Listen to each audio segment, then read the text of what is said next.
What to do after you feel inspired. Hi, I'm Theresa Lear Levine, EFT Master Practitioner, Life Coach, and today we're going to talk about what to do when inspiration hits. You know, we all have these divine signs, these moments of like light bulb aha in our life, and so oftentimes it gets ignored.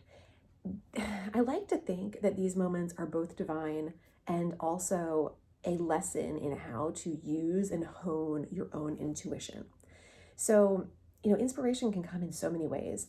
It sounds cliche, but like in the shower or even in the bathroom when I'm just having my own time to like primp and prep and take care of myself. Might be like washing my face or putting on my moisturizer or, washing up in the shower. And I get these ideas and I really need to, be mindful of them and consider them. It's often like when you wake up from a dream and you know that you only have a short period of time after you wake up to really like write that dream down or to remember it or to tell it to somebody else. Sometimes if I don't have a pen and paper nearby, I'll tell my husband or my kids, I'll be like, hey, I had this dream last night, and they'll remember it better than I will. I might forget it, but a week later I can be like, do you remember what that dream was that I had last week?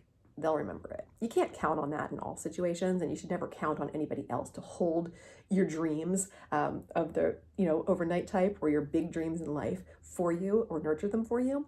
But sometimes it's a helpful tool to share it, both for them remembering it and also for accountability and following through with it.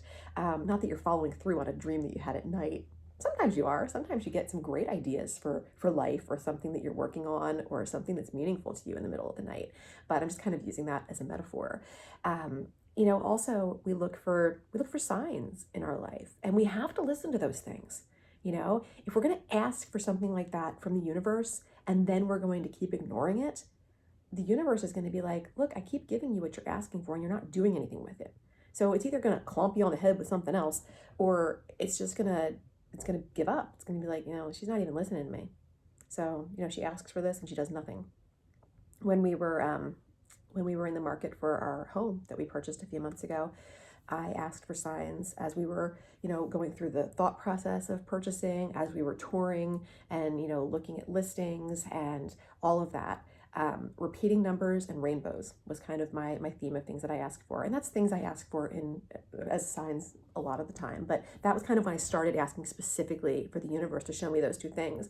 And you would not believe how many repeating numbers and rainbows I saw during like the 3-month span that we were prepping our house to sell and getting ready to buy another house. Gosh, it was less time than that. We really cranked it out fast.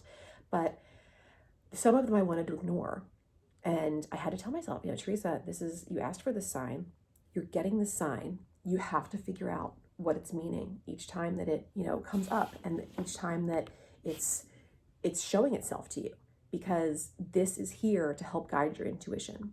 So you just have to, when you get that great idea, when you're in the middle of your day, and oftentimes it's not convenient when these things come to you. And that, I think, is why so many people just push it aside. Like, I'm doing the dishes, or I'm taking care of the kids, or, I'm driving, or whatever, and these ideas are coming to you. So you have to find ways that are safe and effective to keep track of them, because if your goal is to be divinely inspired, if your goal is to receive, communication and guidance from a higher power or the universe, then when it is coming to you, you cannot ignore it. You can't say that you want it and then do nothing with it. Okay. So you have to be able to slow down, or at least have something in line. Maybe it's a voice memo on your phone so that, you can keep emptying the dishes or taking care of the kids or driving safely. And you can just spout out like, hey, gosh, I had this great idea come to me right now. And it is, and just voice it. Voice to text is great. If you have the time, sit down and journal. Like I so often say, when great things are coming to you, you have to slow down in order to make the progress with them. You have to take the time to listen and take it all in. And believe me, as somebody with ADHD that is always going a million miles an hour, that is hard to do.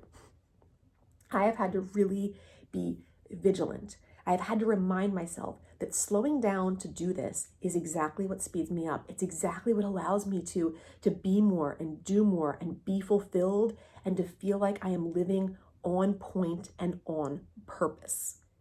Okay? Because if I ignore those higher power messages for the dishes, what message am I sending back to the universe and the higher power about what matters to me? It just doesn't work that way. So take the time when you are feeling inspired to put that inspiration into some kind of format where you can revisit it, grow upon it, reflect on it, pray on it, meditate on it, be fulfilled by it. And you'll find yourself having even more inspiration and even more guidance come to you because you are listening and you are being a good steward of that guidance that is coming to you.